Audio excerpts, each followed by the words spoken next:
Hi everyone, সবাই কেমন আছো? আশা করি সবাই খুব ভালো আছো। আমিও খুব ভালো আছি। দিয়া ব্লগসের নতুন একটা ভিডিওর সাথে সবাইকে ওয়েলকাম জানাচ্ছি।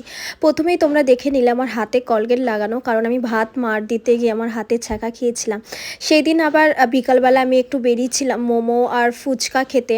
তো মোমো ফুচকা খেয়ে আমি রওনা দিয়েছিলাম একটু পার্ক সার্কাসে, আমার একটা কাজ ছিল সেটাই করতে। তো পার্ক সার্কাসের কাজটা সারতে গেছিলাম, ওখানে কাজটা সারা হয়ে গেছিলো। তারপরে ওখান থেকে আমার দিদির বাড়ি একটুখানি, তো আমি আমার দিদির বাড়ি চলে গেছিলাম।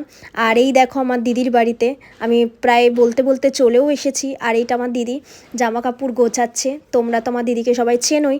তারপরে দিদি জিজ্ঞেস করলো কি খাবি, আমি তো বললাম সারাদিন চা খাইনি, আমাকে একটু চা খাওয়া, যেহেতু রাস্তায় আমি খেয়েছিলাম অনেক কিছুই। তো চা খাওয়ার পরে আর এখানে গুনগুন পড়ে বাড়িতে এলো। ওর তো পরীক্ষা মানডে থেকে। তো তারপরে আমাকে একটু হাই করে দিল। আর এখানে দিদি হচ্ছে প্রিপারেশান নিচ্ছিল রান্না করার, যে ও ভেবেছিল আমি থাকবো। তারপর আমি বললাম যে না, ন্যান্সিকে আমি বাড়িতে একা রেখে এসেছি, আমি থাকবো না, আমি বেরিয়ে যাব, কারণ আমি এখানে একটা কাজে এসেছিলাম, ভাবলাম তোর সাথে একটু দেখা করে নিই। তাই দেখা করতে চলে এলাম। আর তখন ও বললো ঠিক আছে তাহলে আমি আমার জন্যই রান্না করি। তো ও রান্না করছিল। আর এখানে দেখো গুনগুনের পুরো মাথায় পিম্পল ভরে গেছিলো, তাই আমি বলছিলাম যে জল খাস না বলেই হয়েছে।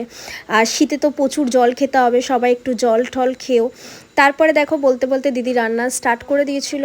আর ও রান্না করছিল, আমি ওকে টাটা করে বাড়ির দিকে রওনা দিলাম। আর বাড়ি যেতে যেতেই আমার গাড়িতে তেল শেষ হয়ে গেছিলো।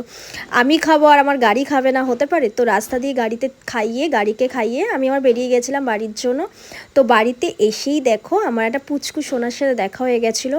এর নাম হলো লালি, আমিই দিয়েছিলাম ছোটোবেলায়। ওর যেহেতু খাওয়ার টাইম হয়ে গেছিলো, তার জন্য আমাকে দেখে একটু আনন্দ পেয়েছিল। তো লালি তোমাদেরকে সবাইকে হাই বলে দিচ্ছে। তো হাই লালি। আর আমাকে এখানে একটু চুমু খেয়ে নিল। তার পরের দিন, এটা হচ্ছে পরের দিন সকাল, মানে স্যাটারডে।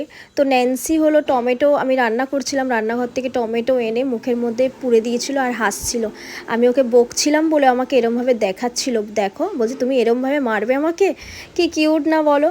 ওর সাথে আমার সারাটা দিন কেটে যায়, ও এত মানে কিউট, আর সারা দিন প্রচণ্ডভাবে আমাকে জ্বালায়। দেখো ওর অ্যাক্টিং খালি দেখো। কার কার ন্যান্সির ব্লগ দেখতে ভালো লাগে তো আমাকে কমেন্ট বক্সে একটু জানিও। যদি ভালো লাগে আমি অবশ্যই ন্যান্সির আরও ভিডিও তোমাদের সাথে শেয়ার করব। সেই দিনই রান্না করে নিয়েছিলাম চিকেন, আমার একটু চিকেন খেতে ইচ্ছে করছিলো, তো চিকেন খাওয়া হয়ে গেছিলো। সারাটা দিন ন্যান্সির সাথেই কেটে গেছিলো। তারপর রাতের বেলা দেখো আমি বলছিলাম, তো ভালো লাগলে লাইক কমেন্ট শেয়ার করে দিও। ফেসবুক থেকে দেখলে পেজটাকে ফলো করে দিও।